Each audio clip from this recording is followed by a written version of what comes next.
La rivière Lumina, un fleuve clé dans la région d'Oralis, a disparu en une nuit. En l'espace de quelques heures, son débit a chuté de 87%, laissant derrière un désert de roches sèches sur plus de 240 km. Ce phénomène, impensable, a surpris tous les experts hydrologiques. Mais ce n'est pas seulement un événement naturel, c'est un symptôme d'une crise bien plus profonde. Comment un fleuve aussi puissant peut-il disparaître sans laisser de traces évidentes? L'histoire de la Lumina prend bien plus qu'une catastrophe environnementale. Elle pourrait bien marquer un tournant dans notre compréhension des risques cachés de notre planète. L'effondrement soudain de la rivière Lumina a bouleversé non seulement l'écosystème local, mais aussi les bases mêmes de la stabilité de toute la région d'Oralis. Ce phénomène, qui semblait invraisemblable, remet en question des décennies de gestion des ressources hydriques. Si la situation n'est pas rapidement maîtrisée, les conséquences pourraient être dramatiques. Une crise de l'eau à grande échelle, avec des répercussions sur l'agriculture, l'approvisionnement en eau potable et la stabilité économique de toute la région. La perte d'un fleuve n'est pas simplement une absence d'eau égacée, c'est une rupture dans l'équilibre fragile d'un écosystème complexe et interconnecté. Nous devons comprendre les mécanismes invisibles derrière cette disparition. Comment un fleuve, dont le débit était stable depuis des décennies, peut-il soudainement s'effacer sans laisser de traces apparentes? Cette enquête révèle des failles profondes dans notre capacité à anticiper et à comprendre les systèmes naturels. Il est impératif de découvrir pourquoi la Lumina a disparu et ce que cela signifie pour l'avenir d'Oralis. En quelques heures, la rivière Lumina, qui alimentait trois régions d'Oralis, a cessé de couler. Les données des stations hydrologiques avant la catastrophe montraient une stabilité parfaite. Aucun signe précurseur, aucune fluctuation anormale, rien qui aurait pu alerter les autorités. Pourtant, des 0,3 à Radicette, la station de l'Étard enregistre une chute brutale du niveau d'eau, de 4800 mètres cubes par seconde à seulement 900 en l'espace de 4 minutes. Une anomalie qui aurait dû être impossible. Le système, pourtant conçu pour résister à de telles variations, ne réagit pas comme prévu. Les équipes de régulation pensaient d'abord à une erreur de calibration, mais les deux autres stations, situées à plusieurs dizaines de kilomètres de là, affichent les mêmes résultats. La rivière est en train de disparaître. À 0,3 h 21, le débit chute de façon irrémédiable, mais ce n'est pas tout. Alors que les capteurs de la rivière se sont affolés, les stations météorologiques ne détectent aucune anomalie climatique et aucune activité tectonique n'est enregistrée. Il n'y a aucune explication évidente. Un autre phénomène encore plus étrange commence à se dessiner. Les nappes phréatiques, qui alimentent le bassin de la rivière, commencent également à perdre leur pression. À 0,4, hors 00, les galeries secondaires, normalement pleines, se vident. Les capteurs, normalement stables, affichent des lectures aberrantes et la régulation du système se trouve rapidement saturée. Le vide créé dans ces galeries se fait sentir bien au-delà du fleuve. Les réservoirs secondaires, qui devraient compenser une partie de la perte de débit, restent désespérément vides malgré l'absence de toute perturbation visible. À 0,5 h 30, le système commence à perdre complètement sa stabilité. Le phénomène se propage, mais sans que l'on puisse expliquer pourquoi ni comment. Une catastrophe hydrologique sans précédent, où chaque donnée semble ajouter une couche de mystère plutôt que d'éclaircir la situation. Au cœur de cette crise se trouve une figure clé, Liora Nems, ingénieur hydrogéologue formé à l'Institut d'Oralis. Spécialiste des nappes phréatiques profondes, Liora a été l'une des premières à comprendre que la disparition de la rivière Lumina n'était pas simplement un accident naturel. Depuis plusieurs années, elle suivait de près les fluctuations du bassin de la Lumina. Dans ses rapports internes, elle avait déjà relevé des irrégularités que personne n'avait jugées préoccupantes. Quand la catastrophe s'est produite, elle n'a pas hésité à se rendre dans la vallée de Réthane, l'une des zones les plus affectées. Là, elle a découvert un phénomène troublant. Les réservoirs secondaires, censés compenser toute baisse de débit, ne se remplissaient plus. Les données de pression étaient dramatiquement insuffisantes. Liora a observé que le système n'avait pas seulement perdu son apport principal, mais qu'il avait perdu sa capacité d'auto-équilibrage.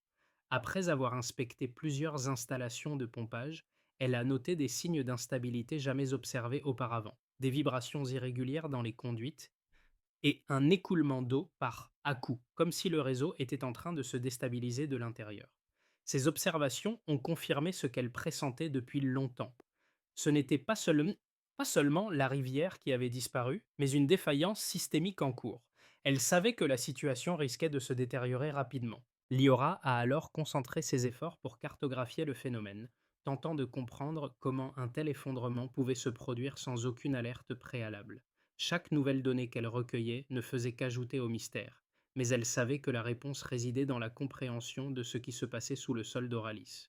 La crise a évolué à une vitesse fulgurante, perturbant non seulement l'écosystème local, mais aussi les infrastructures essentielles d'Oralis. Tout a commencé à 03 AR 17, lorsque le premier signe inquiétant a été détecté par la station de l'Étard, une chute brutale du niveau de la rivière. Mais ce n'était que le début. À 03 AR 21, le débit de la Lumina est devenu anormalement bas, et les autres stations situées en aval ont enregistré la même anomalie. L'équipe de régulation, initialement sceptique, a tenté de recalibrer les capteurs, mais les chiffres sont restés inchangés. La rivière avait cessé de couler. Cependant, ce qui a rendu cette crise si étrange, c'est l'absence totale d'anomalies météorologiques ou sismiques. Il n'y avait d'aucune explication immédiate à ce phénomène. Les techniciens ont d'abord pensé à une défaillance du matériel, mais cela n'expliquait pas la propagation rapide de l'anomalie à travers le réseau. À 0400, la situation est devenue critique. La pression dans les nappes phréatiques profondes a chuté de manière significative, affectant tout le bassin. Le système de régulation s'est retrouvé saturé et les réservoirs secondaires, censés jouer leur rôle de tampon, sont restés vides. Les premiers impacts ont été ressentis à 05:30. Les stations de pompage ont commencé à fonctionner à vide, ne pompant que de l'air au lieu de l'eau. Les canaux d'irrigation sont devenus presque inutilisables et les réservoirs de surface ont cessé de se remplir. À 06 Ardouze, une nouvelle donnée inquiétante a été enregistrée. Des vibrations irrégulières ont été détectées dans les conduites principales, un signe clair d'instabilité dans le réseau hydraulique. Les ingénieurs ont immédiatement mis en place des équipes pour inspecter les zones les plus touchées, mais les observations ont été déconcertantes. La disparition du fleuve ne semblait pas être un phénomène isolé. Elle s'étendait à toute la région, affectant des installations cruciales comme les pompes et les réservoirs. À 10 et 47, les capteurs souterrains ont enregistré une onde de pression identique à plusieurs kilomètres de distance, renforçant l'idée que quelque chose d'inhabituel se passait sous la surface d'Oralis. Ce n'était plus simplement un effondrement localisé. Il s'agissait d'un phénomène systémique affectant les nappes phréatiques, les réservoirs et les infrastructures de distribution d'eau. Les équipes techniques ont intensifié leurs efforts pour suivre la trace du flux disparu, mais les résultats étaient déroutants. Il ne semblait y avoir aucune trace d'écoulement normal. À 12 Dosakagoro, les responsables ont pris conscience que cette crise était bien plus complexe qu'un simple effondrement de la rivière. C'était une défaillance systémique d'une ampleur inimaginable. L'eau, apparemment absorbée par une cavité souterraine inconnue, disparaissait sans laisser de traces. Le mécanisme exact de cette absorption restait un mystère. Mais chaque nouvelle donnée recueillie par les capteurs semblait pointer vers une seule conclusion. La lumina n'avait pas disparu de manière naturelle, elle avait été engloutie. La recherche d'une explication s'est intensifiée à mesure que les heures passaient, et la crise a pris une dimension qu'aucun des experts n'avait envisagée. Le réseau hydrologique d'Oralis était en train de se fissurer, et les conséquences se faisaient de plus en plus visibles. Les premières analyses ont permis de recueillir des données étonnantes qui ont renforcé l'idée d'une crise bien plus profonde que ce qu'on avait initialement imaginé. La chute brutale du débit de la rivière Lumina n'a pas été un phénomène isolé. Elle a été accompagnée d'une série de changements mesurables dans les nappes phréatiques et les infrastructures d'Oralis. Le premier indicateur clé a été la chute du débit de la rivière. Avant la crise, le flux moyen était de 4750 mètres cubes par seconde. Cependant, dès la nuit de l'effondrement, le débit est tombé à seulement 620 mètres cubes par seconde. Cette diminution est significative. Elle montre que la perte n'a pas été progressive mais immédiate, ce qui est totalement inhabituel pour un fleuve d'une telle taille. Le deuxième indicateur a concerné la pression dans les nappes phréatiques profondes. Normalement, la pression à une profondeur de 2800 mètres était de 138 bars, un niveau stable et conforme au cycle saisonnier. Mais après l'effondrement, cette pression a chuté à 101 bars, un déclin brutal qui suggère qu'une quantité massive d'eau a été absorbée dans le sous-sol. Cette baisse de pression simultanée dans plusieurs galeries n'est pas due à une variation climatique ou à une crue, mais à un phénomène beaucoup plus complexe. Le troisième indicateur quantifiable a été la perte d'eau dans les conduits périphériques. Les capteurs de dérivation ont révélé que le bassin perdait environ 12,4% de son volume résiduel chaque heure dans les premières 12 heures suivant l'effondrement. Ce chiffre est bien au-delà des pertes habituelles dans de telles conditions. En temps normal, les pertes latérales se situent autour de 2 à 3%, mais la valeur observée suggère un écoulement massif vers un espace non répertorié. Cela montre que la rivière ne se contente pas de s'assécher lentement, mais que l'eau disparaît dans un espace souterrain inconnu et non cartographié. Cette perte d'eau anormale a été accompagnée d'une autre donnée surprenante. Un gradient de pression orienté vers l'ouest a été observé, ce qui indique que l'eau se déplaçait vers une cavité souterraine qui n'avait pas été détectée auparavant.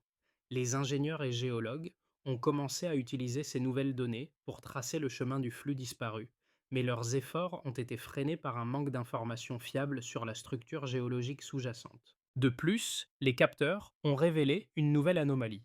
Une onde de pression régulière a été détectée à 0,28, 12 jours après l'effondrement. Cette onde, de faible amplitude mais d'une régularité inquiétante, n'a pas été associée à un mouvement sismique connu.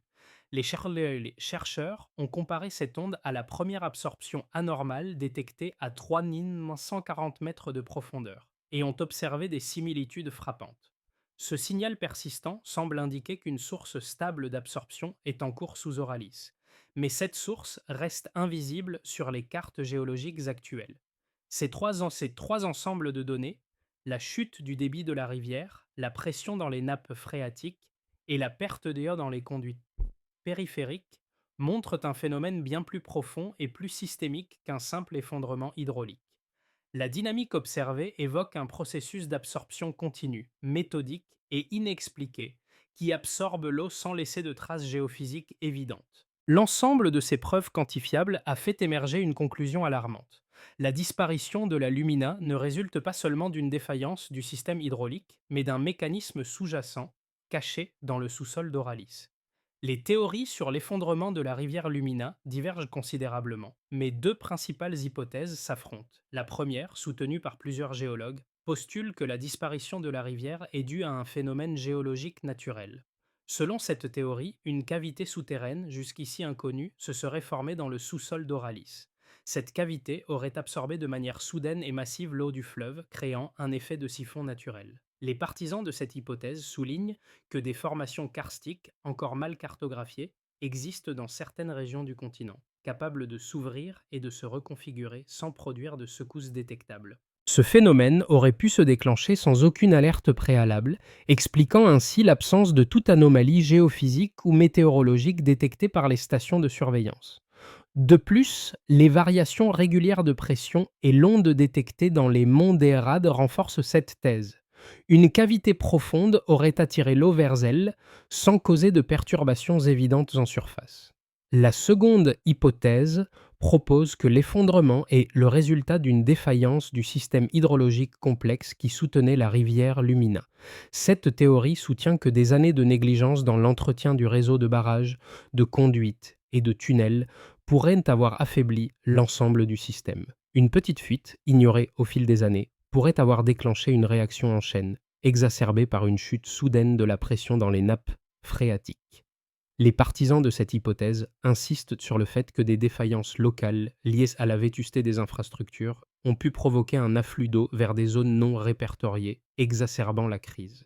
Ils affirment que l'eau a non seulement disparu à cause d'un phénomène souterrain, mais aussi à cause de l'effondrement partiel du réseau qui n'a pas pu contenir une telle perte. Cette théorie est appuyée par les données montrant une perte d'eau dans les conduits périphériques et une rupture dans la capacité du système à compenser la chute de débit. Ces deux hypothèses, bien que distinctes, se rejoignent sur un point essentiel. La catastrophe n'est pas un simple accident, mais plutôt un échec systémique, qui combine des phénomènes géologiques et des failles structurelles du système hydrologique. Cependant, la vérité pourrait bien résider dans une combinaison des deux, une rencontre fortuite entre une cavité souterraine inconnue et un réseau d'infrastructures affaiblies qui a permis à l'eau de disparaître sans alerter les experts. Il y a un moment clé dans cette crise, à 10 2007, une série d'événements a pris une tournure décisive. Des capteurs souterrains, dispersés sur plusieurs kilomètres, ont détecté une onde de pression identique, comme si l'Ozaraku disparaissait simultanément de plusieurs points du réseau. Cette nouvelle donnée a été un tournant dans l'enquête, révélant un motif inquiétant. L'absorption de l'eau semble se concentrer vers un point unique encore inconnu. Liora Nems, en croisant ces nouvelles informations avec les précédentes, a pu identifier un schéma précis. L'eau ne disparaît pas simplement.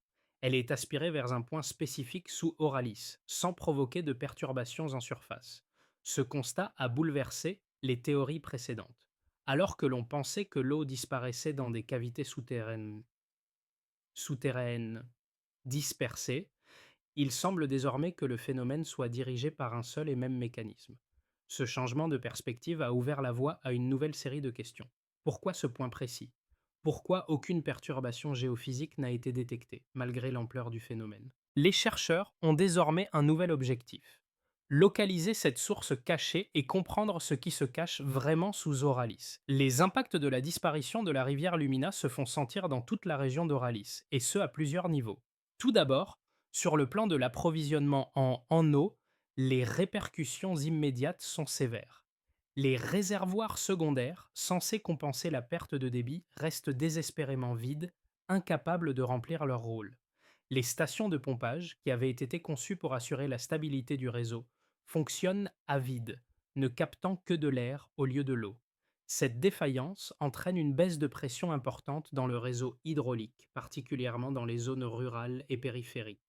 À Arvel, les cultivateurs, qui dépendent de l'irrigation de la Lumina, constatent une baisse de rendement de 18 à 27% sur leurs récoltes. Les canaux d'irrigation, autrefois alimentés par la rivière, se vident rapidement, et les exploitations agricoles sont forcées de chercher des solutions alternatives, souvent coûteuses et peu efficaces. En parallèle, les quartiers urbains subissent des coupures d'eau régulières. Les points de distribution deviennent des lieux de rassemblement, où les familles organisent des rotations pour récupérer de l'eau. Cette situation perturbe la vie quotidienne, mais les habitants s'adaptent en cherchant à économiser chaque litre. Les écoles et les hôpitaux, qui dépendent d'un approvisionnement constant en eau, ajustent leurs horaires et leurs services pour faire face à la crise.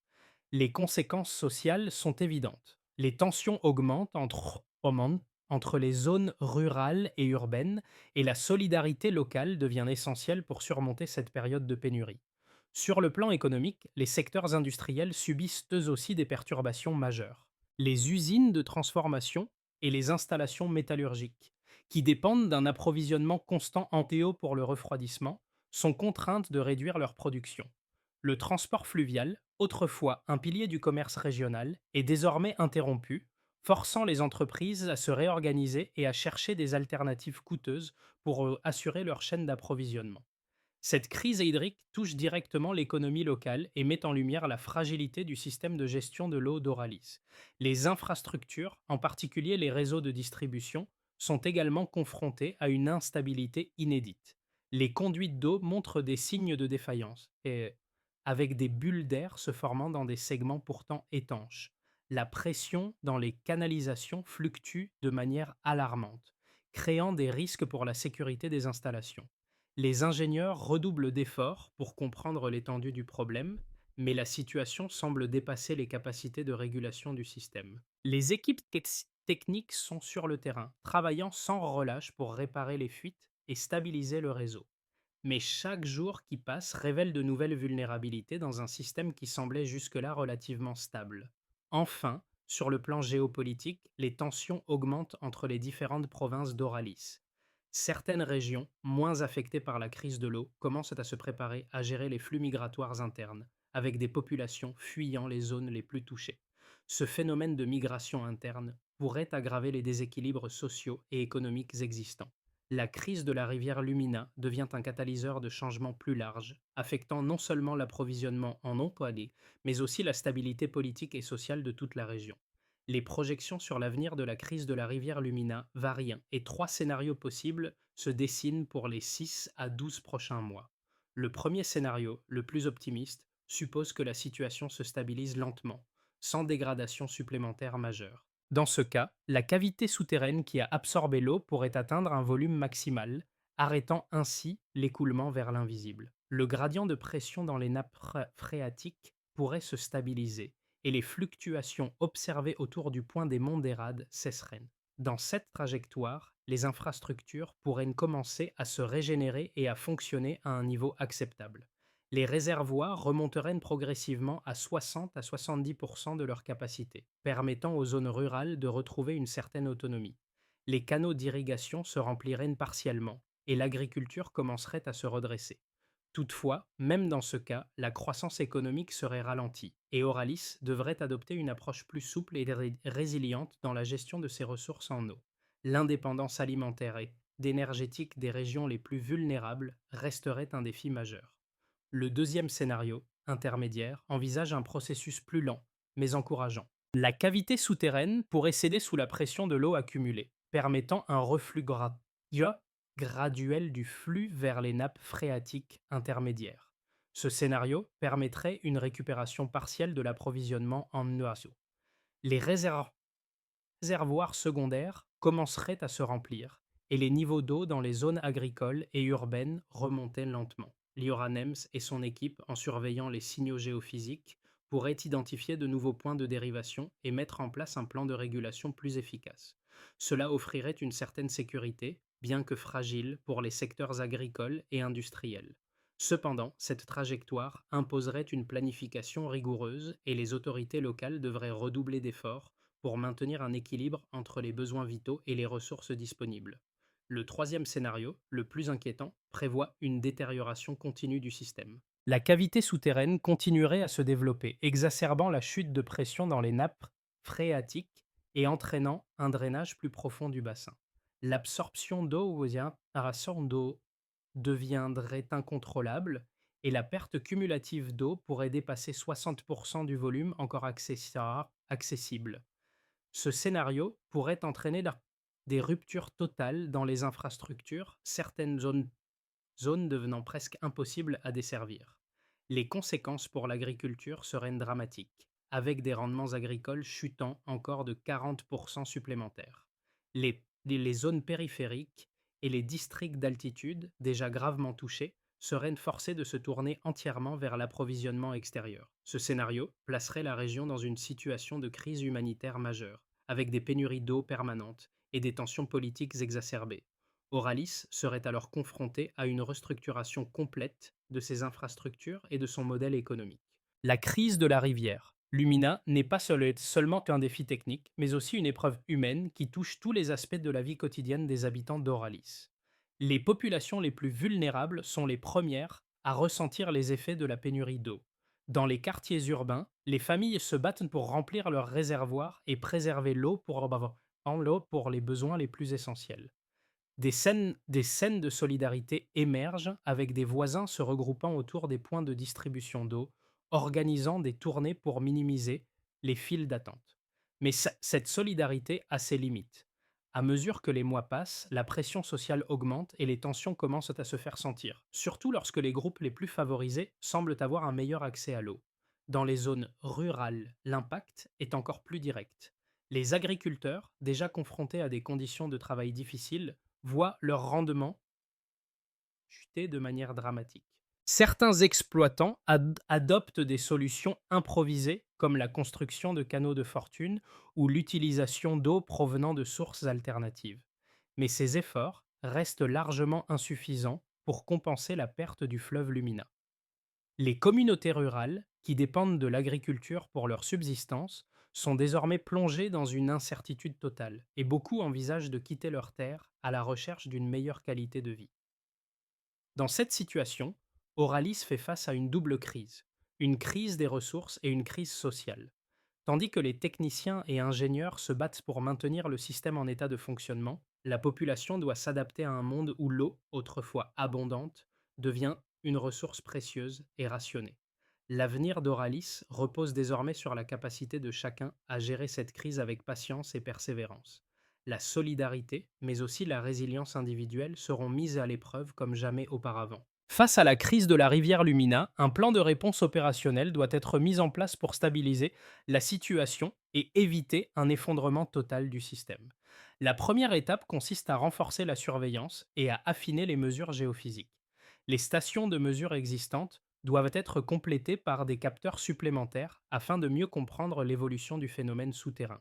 Liora Nems et son équipe devront cartographier précisément les zones où l'eau est absorbée et définir les points d'injection possibles pour rétablir un flux partiel.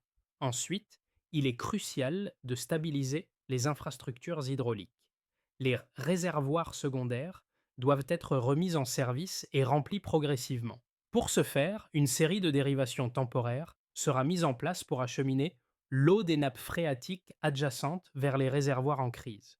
Une attention particulière sera accordée à la maintenance des stations de pompage qui doivent être réparées et réactivées dans les plus brefs délais. Le but ici est de restaurer un approvisionnement en eau minimum pour les secteurs vitaux, l'agriculture, l'industrie légère et les zones urbaines. Parallèlement, un plan de rationnement de l'eau sera instauré, avec des priorités claires définies par les autorités locales. Les régions les plus affectées bénéficieront de l'assistance d'organisations humanitaires pour gérer la distribution de l'eau. Des programmes de sensibilisation seront lancés pour inciter la population à économiser l'eau et à mettre en place des pratiques plus durables. Enfin, à moyen terme, un projet de reconstruction des infrastructures sera lancé. L'objectif sera de moderniser le réseau hydraulique d'Oralis en renforçant sa résilience face aux crises futures. Le système devra être repensé, avec une approche plus flexible et interconnectée, afin de garantir une gestion durable des ressources en eau sur le long terme. Un comité interprovince sera mis en place pour coordonner les efforts de récupération et de reconstruction. Au fil des mois, la vallée de Rétin, autrefois nourrie par les eaux de la Lumina, se transforme. Les berges autrefois luxuriantes sont désormais désertes, et les traces de l'eau disparue restent marquées dans la pierre. Liora Nems, en parcourant les champs desséchés, observe les répercussions de la crise sur la vie quotidienne. Les enfants jouent près des anciennes rives et les fermiers suivent encore les canaux oubliés, espérant une remontée de l'eau. Mais ce n'est plus seulement un fleuve qui manque, c'est un mode de vie qui s'effondre, et avec lui, les certitudes. Chaque jour, les habitants de Réthane réinventent leurs gestes, leur rapport à l'eau et à la nature. Liora, bien qu'épuisée par les mois de lutte, trouve une étrange forme de résilience dans cette transformation. La crise de la Lumina, loin d'être un simple événement isolé, est devenue un tournant dans la façon dont la communauté appréhende son avenir.